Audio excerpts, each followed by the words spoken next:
qu'il y ait au moins quelque chose qui signale qu'il y a un arrêt pour le transport scolaire.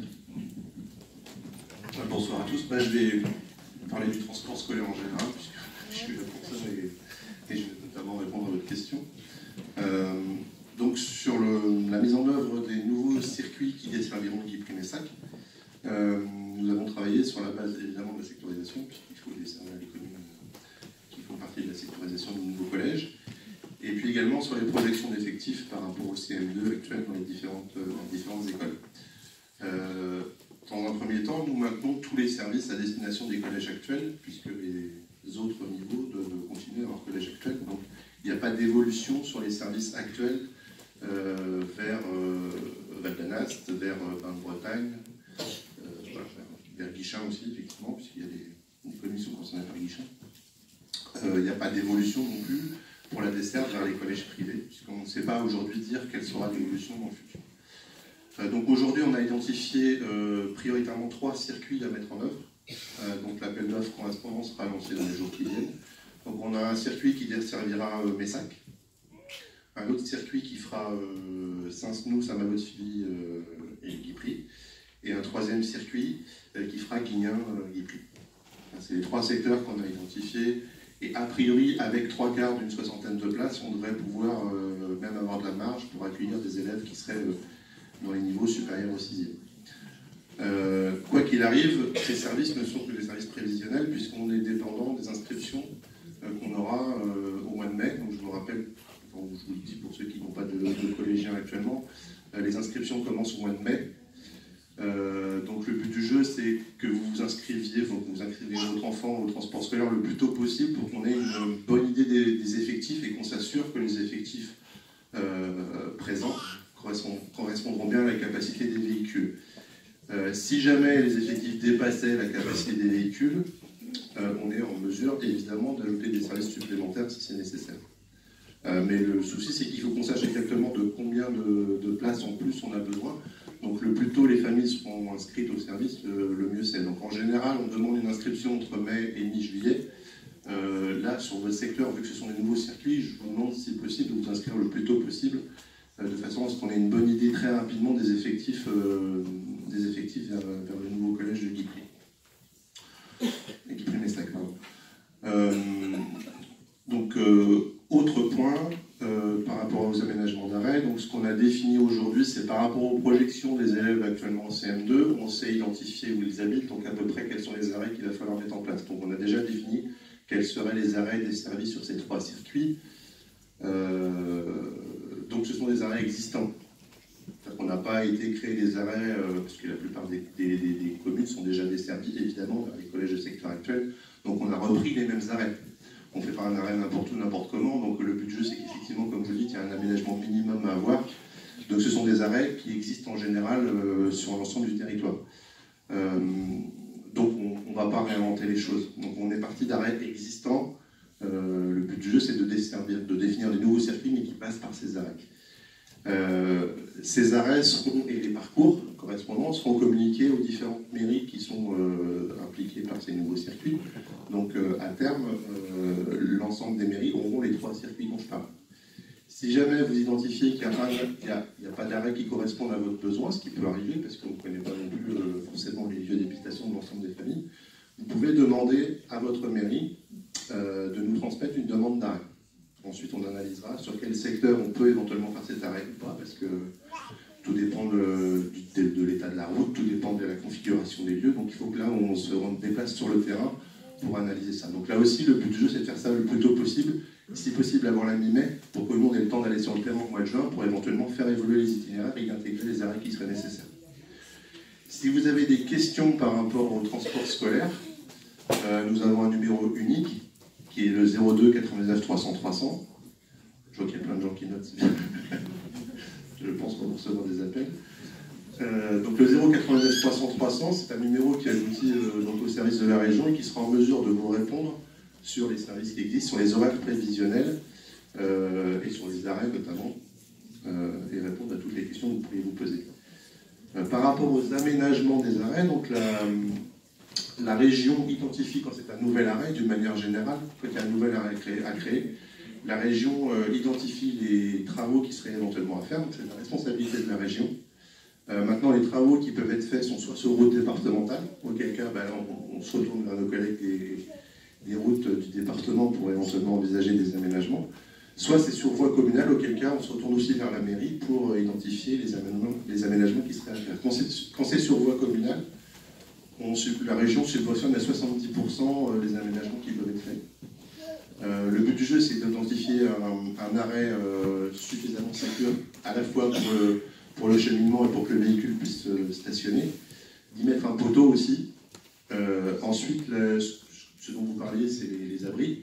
Et les abris sont de la responsabilité de la commune. Voilà. Vous vouliez ajouter quelque chose sur ce sujet-là?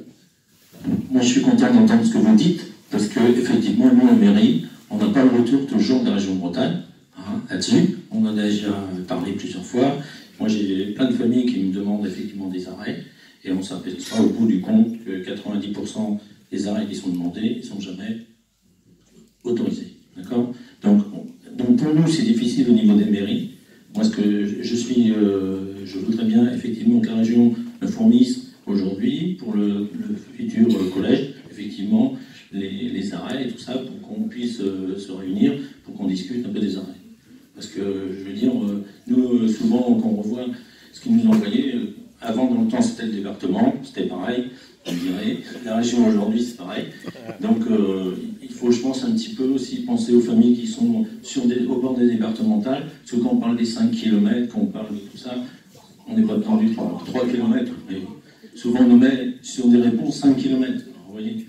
Moi, je pense qu'il y a un gros travail. Il y a un gros travail avec la région à faire, avec les mairies, pour effectivement le transport scolaire sur les communes. Moi, c'est mon point de vue, et je défendrai ça. Voilà. Donc, quand vous dites qu'effectivement il n'y a pas de retour, si on a des retours, ils sont souvent négatifs parce que malheureusement on ne peut pas faire non plus toujours ce qu'on veut en transport scolaire et s'arrêter n'importe où ou n'importe comment. Il y a un critère qui rentre en ligne de compte aussi, c'est les temps de transport par rapport aux premiers élèves qui sont pris en charge.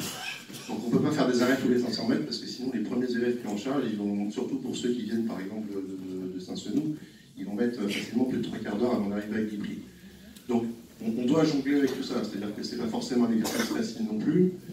On y répond à chaque fois, c'est-à-dire qu'à partir du moment où on a une demande qui est transmise par une mairie, on fait toujours une réponse, à la mairie et aux familles.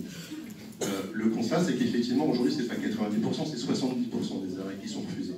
Après, vous nous avez donné tous les refus qu'on a eus. Oui, mais après, ça dépend des secteurs aussi. Sans. Et après, 3 ou 4 mois après, si vous voulez, parce que je veux dire, je parle pas quand même, si vous voulez, des transports, notamment sur le Bredon, qu'on a découvert qu'il y a plus de cars. Voilà, nous, derrière, on a été quand même un peu au niveau des mairies, mis devant en fait accompli sur certaines choses, ce qui n'est pas normal. Donc, par rapport à ça, donc, en mairie, vous avez un interlocuteur qui est unique, qui est le contrôleur des transports, qui est présent, M. Toulon, que vous devez connaître, j'imagine. On a eu du mal l'année dernière à faire le point là, sur les transports avec les différents intervenants de la région. Là, je parle en connaissance de cause parce que j'ai appelé plusieurs fois. Donc, je vous réponds très clairement, vous allez avoir, mais que ce soit la mairie d'Ypres-Messac, mais aussi les autres mairies, vous allez avoir les services tels qu'ils sont prévus aujourd'hui, les points d'arrêt qu'on prévoit, et encore une fois, si des familles, ou si vous-même considérez qu'il y a certains arrêts qui manquent, vous pourrez nous les demander, ce qui ne veut pas dire qu'on accordera tout non plus. Encore une fois, je réponds très clairement, il y a des problèmes de sécurité, il y a des problèmes de temps de transport. Parce que les familles qui mettent 50 minutes ou une heure pour arriver à un collège, ça veut nous dire aussi que nos services ne sont pas adaptés et qu'on fait un peu n'importe quoi. Donc il faut qu'on essaie de satisfaire tout le monde. Donc par rapport à l'aménagement des arrêts, c'est très clair. Je l'ai dit tout à l'heure aussi, la région, ce qui n'était pas le cas avant, au département subventionne à hauteur de 70% les aménagements qui pourraient être faits sur voie communale. C'est la dernière nouveauté, non mais je tiens à le dire, je suis le maire de Lignin. La dernière que j'ai reçue de la région, on me demande à moi, le maire, d'acheter un terrain particulier pour aménager un... Oui, parce qu'on est sur voie communale. La région n'est pas gestionnaire de voirie, donc la région ne va pas acheter 12 mètres carrés de terrain pour aménager un arrêt.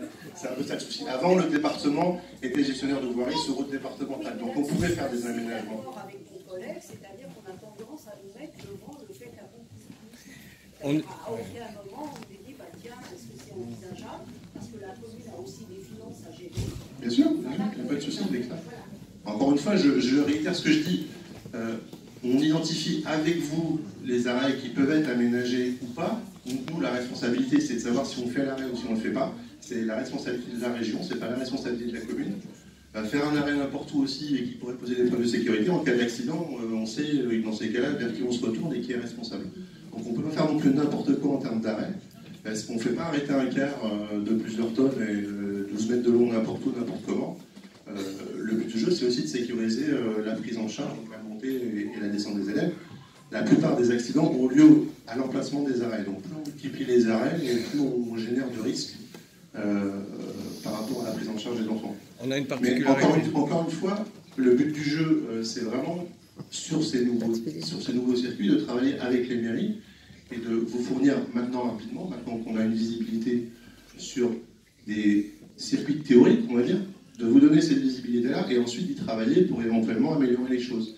Mais encore une fois, je ne suis pas en train de dire qu'on va accorder 100% ou 90% d'éléments supplémentaires qu'on va me demander. Parce que c'est pas possible. Juste une précision, la commune, on a une particularité quand même. Je pense que la région tient compte des particularités sur l'échelle de l'île-et-Vilaine. On a la deuxième commune par sa superficie, 9200 hectares et beaucoup de hameaux.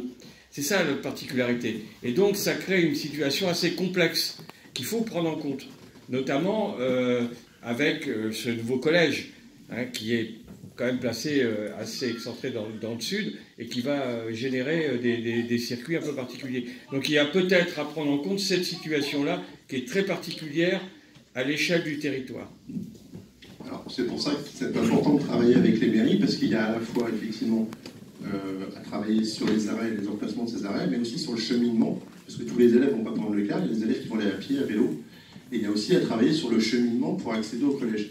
La solution, c'est pas toujours uniquement de faire passer un car auprès de l'ensemble des maisons, de l'ensemble des familles. Après, il faut bien qu'on définisse des arrêts de regroupement qui servent à une majorité de personnes. On ne peut pas aller s'arrêter dans chaque maison et chaque hameau, c'est pas possible. Donc il y a aussi un travail à faire, effectivement, sur le cheminement et sur le trajet entre le domicile et l'arrêt. Il n'y a pas uniquement à trouver des aménagements à faire pour l'arrêt. Non mais ça on l'a fait, hein. Tout ce qui est voie douce et tout, on fait que ça en ce moment. Oui. Donc le territoire au niveau de l'agglomération est bien desservi. On a même débordé puisqu'on a fait des aménagements sur la départementale, c'était assez dangereux. Il n'y avait même pas d'éclairage, il y avait même pour les cartes, c'était assez difficile de s'arrêter. Et la commune a investi alors que normalement ce n'était pas son rôle d'investir à cet endroit-là. Donc là je ne parle pas des cheminements vélo, mais on ne va pas demander à des gamins qui se trouvent à pas mal de kilomètres en plein hiver de venir avec leur vélo au collège. Donc il faut qu'il y ait vraiment une réflexion précise par rapport à ce territoire qui est un peu particulier par sa superficie pour qu'on puisse, on ne répondra pas à 100%, mais au moins à la grande majorité des cas, quoi. Alors, pour répondre à une partie de la question, ce qui est refusé à des élèves qui habitent à moins de 3 km, c'est l'aménagement d'un arrêt, puisqu'on voit bien qu'on ne va pas créer un arrêt à 1 km ou 2 km du collège. Enfin, il y a un moment, il faut mettre une limite. Sans ça, derrière, ça génère des cartes de confort, c'est pas forcément des transports qui sont utilisés, etc. Donc il faut bien qu'on mette une limite. La limite, aujourd'hui, c'est 3 km. Donc on ne fait pas d'arrêt à moins de 3 km d'un établissement scolaire. Bon, une fois qu'on a dit ça, des élèves qui résident à moins de 3 km d'un établissement scolaire peuvent quand même accéder au transport sous réserve d'aller chercher l'arrêt qui est juste avant. Donc on ne ferme pas, on ne dit pas que les élèves à moins de 3 km sont interdits au transport. On dit juste qu'on n'adapte pas le transport pour des élèves qui résident à moins de 3 km. Sinon, vous voyez bien que si on prend le collège et qu'on trace un cercle de 3 km autour, on voit bien que derrière, ça concerne énormément de familles et on ne peut pas accéder à toutes les demandes de ces familles-là. Oui. La commune de Guignin, les temps de transport vont varier entre 20 et 30 minutes. 20 minutes, impossible. Pour le dernier arrêt desservi... Impossible en car scolaire. Ce que vous dites est impossible. On verra. mais bon, 30 minutes, mais je veux dire ensemble. Que la commune de Guignin fait 50 km²,